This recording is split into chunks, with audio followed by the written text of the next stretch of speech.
Look up Nietzsche's philosophy online, and you'll find his ideas distilled into this exact graphic, a sanitized, four-step program from Thus Spoke Zarathustra.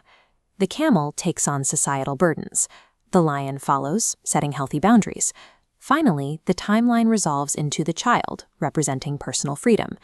This linear checklist is highly comforting for a modern audience. It is also entirely wrong. It takes one of the most volatile, dangerous concepts in 19th century philosophy and files down its teeth. To understand Nietzsche's actual intellectual project, we have to stop treating the lion as a static milestone on the road to self-improvement. We have to recognize it as a terrifying, evolving construct that threatened to destroy the very thinker who created it. The distance between clean internet summaries and the chaotic reality of Nietzsche's work is obvious the moment you open his unpublished notebooks and personal letters. Nietzsche actively engineered aggressive, hyphenated German constructs to describe this psychological state. He wrote obsessively of Löwenwille, the lion will, and Löwengebrüll, the deep, honest lion roar. The purpose of these terms was to introduce the concept of Umwertung aller Werte, or the transvaluation of all values. This is the radical, aggressive overthrow of inherited moral systems, completely distinct from the modern idea of setting personal boundaries. The lion represents a predatory, violent force. Its specific philosophical function is to tear down millennia of Western morality and religious tradition through absolute negation. Exploring the true lion requires abandoning the self-help manual. It demands stepping onto a dangerous philosophical tightrope that bridges linguistic invention, severe biographical trauma, and an intense aesthetic obsession. In Zarathustra, Nietzsche sets up a strict dialectic.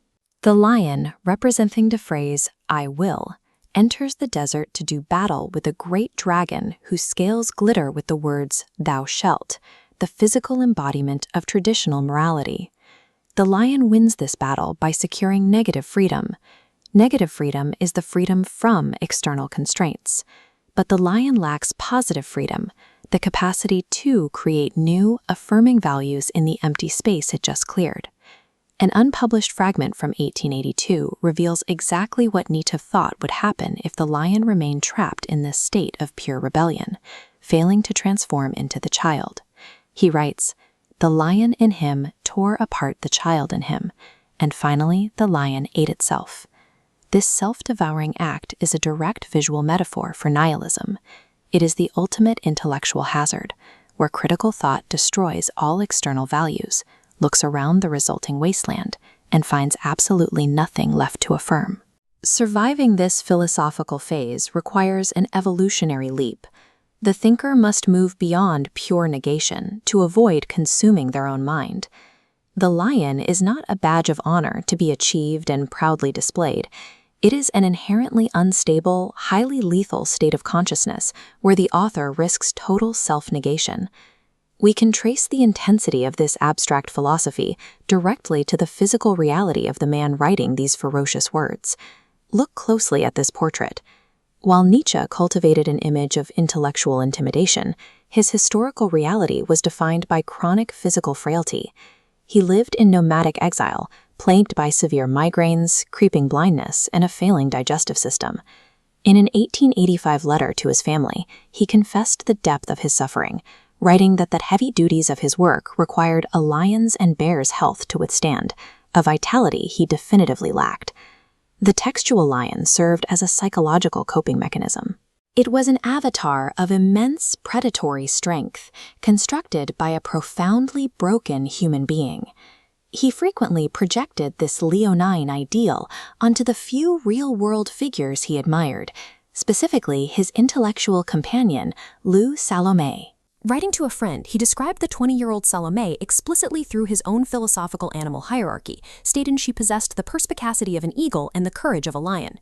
The lion operates as a profound psychological projection. It is a manifestation of his famous will to power, engineered specifically because the author possessed almost no physical power of his own. This psychological need for leonine strength quickly bled from his biography into an aggressive cultural war, moving our geographic focus from the Swiss Alps to the canals of Italy. In the mid-1880s, Nietzsche developed a manic fixation inspiration on a relatively obscure comic opera written by his friend Peter Gast, titled The Lion of Venice. He launched an aggressive, relentless letter-writing campaign, demanding that Europe's top conductors and theater directors stage the specific work. Nietzsche weaponized Gast's Lion as the ultimate antidote to the cultural dominance of the composer Richard Wagner. He viewed Wagner's operas as heavy, dark, and saturated with Germanic pessimism. Gast's Venetian Lion represented the exact opposite: light, comedic, Mediterranean grace. He insisted to directors that the lion must roar with southern temperament and instinctive grace, rejecting what he called the usual German heaviness. This specific aesthetic lightness mapped perfectly onto his overarching philosophical goal of Gaia Scientia, or joyful wisdom. Over the years, his own philosophy of the lion and the music of Gast's opera became indistinguishably conflated in his mind. We can trace this specific obsession right up to his tragic mental collapse in the winter of 1889. In his final, madness-tinged letters, he abandoned his own name entirely, signing his correspondence as Dionysus. His final, bizarre dispatch to a prominent conductor reads, "I condemn you to the Lion of Venice. May it devour you." The lion transcends self-help and moral rebellion. It became Nietzsche's desperate, manic weapon in a cultural war to replace heavy Germanic pessimism with joyful Mediterranean lightness. Returning to the primary text of Thus Spoke Zarathustra, we find a bizarre and often ignored climax to this metaphor in Part 4. Nietzsche replaces the roaring, solitary, destructive lion of Part 1 with a newly evolved figure, the Lachender Löwe, or the laughing lion. The scene is deeply paradoxical.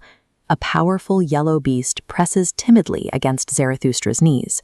It licks his tears while emitting a rumbling laugh. Suddenly, a swarm of doves flutters around the lion's nose. It is a deliberate, striking contrast to the nature of an apex predator. Nietzsche decoded this exact image in his private notebooks, writing that it represents pride with cleverness, power with mildness. This image unites predator and prey. It binds immense physical strength with delicate gentleness. The apex of the lion metaphor is not brute destruction. It is a profound paradox where terrifying power finally learns to overcome its own gravity and laugh at itself. Recall the linear self-help checklist: sheep, camel, lion, child. Nietzsche's true structure is a dialectic. It is not a straight line where one phase replaces another. The final transformation requires synthesizing the lion and the child. The lion is not left behind, it is integrated. This is his ultimate synthesis: power that has overcome its own heaviness, and strength that is completely capable of vulnerability. Rescuing the lion from the commercialized checklist is absolutely essential to understanding Nietzsche's actual intellectual project. His philosophy demands we synthesize our most ferocious, critical faculties with our capacity for radical, joyful affirmation. Nietzsche's lion is a testament to the human struggle. It is the record of a brilliant, fragile mind, forging a symbol of terrifying strength, only to realize that true power lies in the courage to be joyful.